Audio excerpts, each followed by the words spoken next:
इसलिए 1989 में एक एक्ट बनाया गया जिसका नाम था financial action task force, FATF।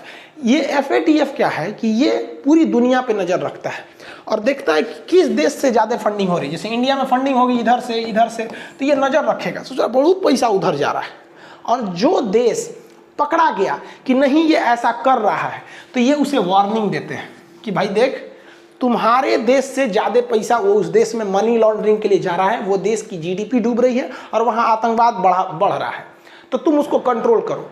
तो जब ये किसी देश को वार्निंग देता है तो उसे कहते हैं ग्रे लिस्ट, उसे कहेंगे ग्रे लिस्ट, उस देश के लिस्ट को कह देंगे ग्रे लिस्ट। जिसे ये ग्रे लिस्ट में शामिल कर देता है, दुनिया उसे शक की नज़र से देखते हैं। कोई भी वाइट मनी या कोई भी अच्छा व्यापारी उस देश में नहीं जाता है, क्योंकि उसे पता चल गया है कि FATF की नज़र इस पर है, ग्रे लिस्ट कर दिया गया है। इंटरनेशनल बैंक जल्दी उनको लोन देते नहीं है, लेकिन फिर भी दे देते हैं, जल्दी देते नहीं हैं।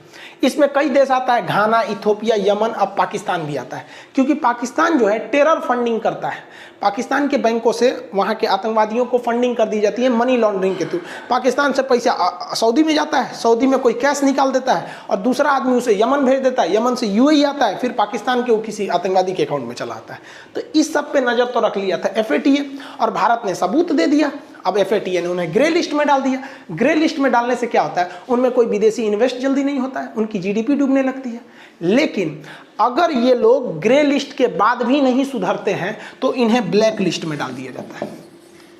ब्लैक लिस्ट में जब ये ब्लैक लिस्ट में डाल दिए जाते हैं तो कोई देश इनसे व्यापार नहीं कर सकता है। तो भारत तैयारी में है कि पाकिस्तान को ग्रे लिस्ट से उठाकर ब्लैक लिस्ट में डाल दिया जाए, कि जब FATF पाकिस्तान को ब्लैक लिस्ट में डाल देगी तब पाकिस्तान के लिए एक सरदर्द खड़ा हो जाएगा, क्योंकि फिर उनको कोई लोन नहीं देगा। एशिया में लोन लेने के लिए 3-4 चीज, मतलब किसी को लोन लेने के लिए बेसिकली 3-4 जगह है सब।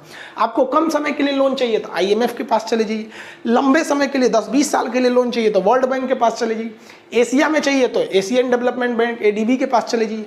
लेकिन अगर आप FATF के ब्लैक लिस्ट में आ जाएंगे तो इन लोग का नियम है कि ब्लैक लिस्टेड को ये लोन ही नहीं देते हैं। तो जब आपको लोन नहीं दे सकते हैं, विदेश का कोई व्यक्ति आपको लोन नहीं देगा, तब क्या होगा, आपके यहाँ कोई भी बड़ा इन्वेस्टर, बड़ी बड़ी कंपनियाँ आपके देश में इन्वेस्ट करने नहीं आएंगी। जब बड़ी कंपनियां इन्वेस्ट नहीं करेंगी तो आपके यहाँ बड़े कारखाने नहीं खुलेंगे, बड़े कारखाने नहीं खुलेंगे तो आपके यहाँ रोजगार नहीं मिलेगा, और आपकी जो GDP है वो GDP भड़ाम से नीचे गिर जाएगी। और जैसे GDP गिरती है उस देश का शेयर मार्केट, स्टॉक मार्केट धड़ल्ले से गिर जाता है और वो देश को बर्बाद होना फिक्स हो जाता है।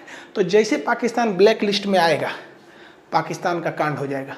जैसे ये अभी खड़े हैं ना, गिर जाएंगे यहाँ पर, रोने लगेंगे यहाँ पे, इनको समझ में नहीं आ रहा है। तो पूरा